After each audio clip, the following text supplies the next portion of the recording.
몇십 년 전만 하더라도요, 임플란트를 한다 그러면 닥터들이 막 긴장하고 막 붙이고 그러면서 했는데요, 요즘에는 첨단 기술이 굉장히 많이 발전했지 않습니까? 디지털 임플란트란 디지털 기계 친화적인 치료 방법인데요, 결과는 환자 친화적인 수술입니다.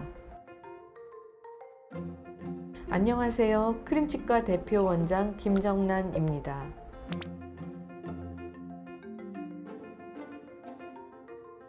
치조골의 상태에 따라서 환자분한테 맞춤형 진단으로 치료 계획을 세우는 것이 중요합니다. 하나씩 심어도 진짜 무방한 경우도 있고요. 한꺼번에 해야 임플란트 개수가 줄어들고 치료의 부담도 훨씬 적어지게 되는 경우도 있습니다.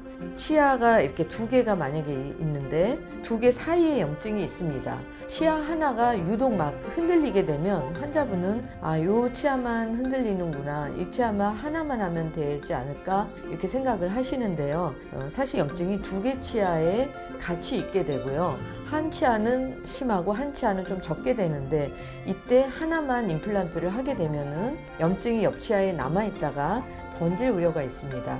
임플란트를 심는 그 주변까지 염증을 깨끗하게 정리해야 되기 때문에 한꺼번에 심는 것이 필요합니다.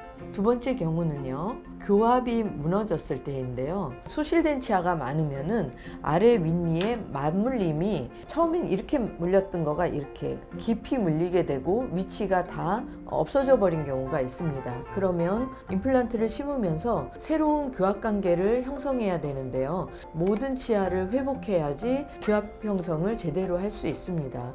세 번째 사례를 제가 말씀을 드리면요, 어금니가 양쪽이 지금 안 좋은 상태인데요, 양쪽을 동시에 진행을 하게 되면요, 갑자기 양쪽 다 치아가 없어지게 되고 씹을 수가 없게 되고, 그리고 교합 고경, 그러니까 교합도 무너지게 됩니다. 그래서 이런 경우에는 한쪽씩 나눠서 하는 것이 환자분이 훨씬 더 편안하게 그 치료 과정을 지낼 수가 있고요, 환자분의 개인 사정이나 치조골 상태나 치아에 빠진 현상이나 염증이나 이런 모든 것들을 고려해서 환자분한테 최적의 맞춤 진단을 하는 것이 가장 중요하다고 할 수 있겠습니다.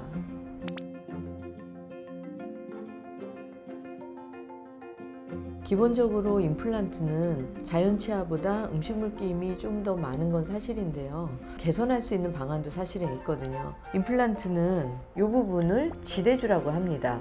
임플란트 픽스처와 치아, 머리와 사이의 중간에 끼어져 있는 역할을 하는데요, 픽스처의 직경이 치아보다는 훨씬 적습니다. 이 틈이 좀 더 많아질 수밖에 없습니다. 뼈가 많이 소실된 후에 임플란트를 하시면은요, 잇몸하고 임플란트 지대주와의 경계면이 길어지게 되고, 따라서 음식물이 좀 더 끼게 됩니다.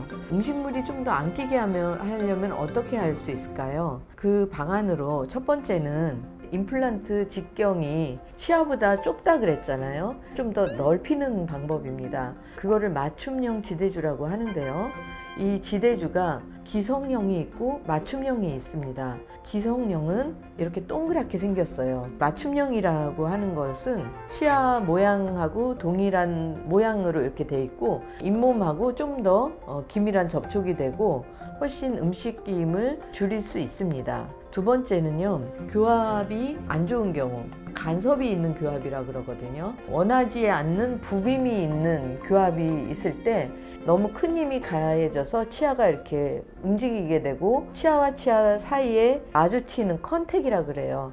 접촉한 면이 열려지면서 음식물이 끼는 거거든요. 이렇게 간섭이 있는 교합을 가졌을 때는요, 환자분들이 느낄 때 약간 찌끄덕찌끄덕 소리가 나거나 살짝 덜컹거리거나 이런 소리가 날 수도 있습니다. 이럴 적에는 교합 조정을 치과에 가셔서 받으시는 게 필요합니다.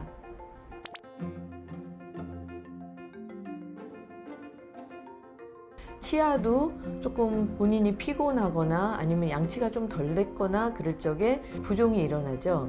임플란트도 똑같이 그러니까 양치가 덜 됐거나 치간칫솔 같은 거 잘 안 했거나 그럴 적에 먼저 좀 부종이 일어나면서 임플란트 주위염이 생길 수 있습니다. 그럴 때는 본인이 집에서 홈케어로 치간칫솔 사용, 그리고 워터픽이라고 물로 청소하는 거, 잇몸 마사지하는 양치, 이런 거를 통해서 관리를 하시면 되고요. 집에서만 관리하시는 거로는 안 되고요. 치과를 정기적으로 반드시 내원을 하시고 증상이 있을 때 또 바로 오셔서 염증을 가라앉히면 좋습니다.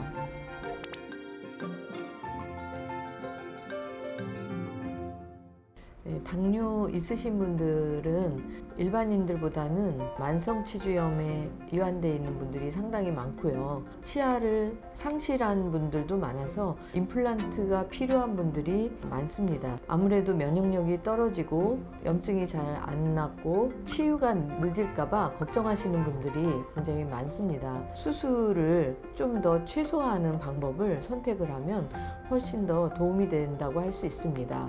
디지털 임플란트 방법인데요. 디지털 임플란트를 하는 경우는 무절개 시술이나 혹은 최소절개 시술이 가능하고요. 임플란트 과정도 좀 더 정확하기 때문에 치유 기간도 굉장히 짧게 됩니다. 따라서 당뇨병이 있으신 분들은 본인의 전신건강관리, 즉 혈당 조절을 잘 하시고 디지털 임플란트로 임플란트 시술을 받으신다면 성공적으로 오래 쓸 수 있는 임플란트를 가지실 수 있습니다.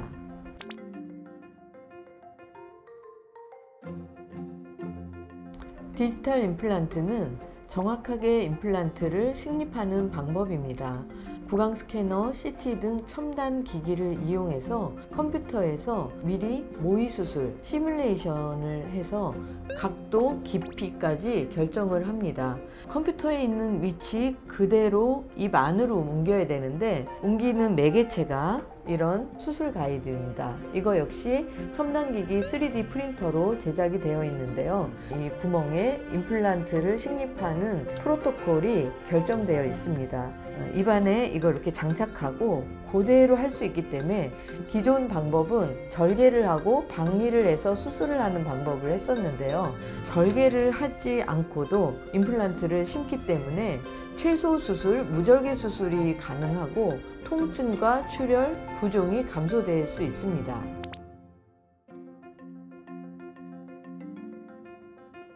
디지털 임플란트의 가장 큰 특징은요, 정확하다는 것입니다. 계획한 임플란트 위치가 있는데 그거를 실제로 환자 입안에서 그대로 위치한다라는 것입니다. 최근에 리뷰 논문에 손으로 하는 거, 전체를 처음부터 끝까지 디지털라는 풀 가이드, 반 정도만 하는 해프 가이드, 이 세 개의 수술에 따른 정확성에 대한 연구가 있었습니다. 결과는 풀 가이드 전체를 디지털로 했을 때 가장 정확도가 높았고요. 그 다음은 해프 가이드였고요. 가장 덜 정확한 것은 손으로만 하는 시술이었습니다.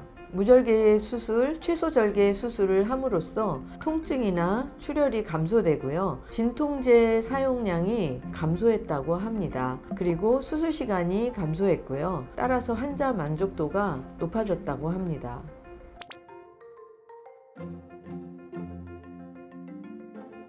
공포심이나 부작용 이런 것들 때문에 치과를 못 가고 주저하는 분들이 많습니다.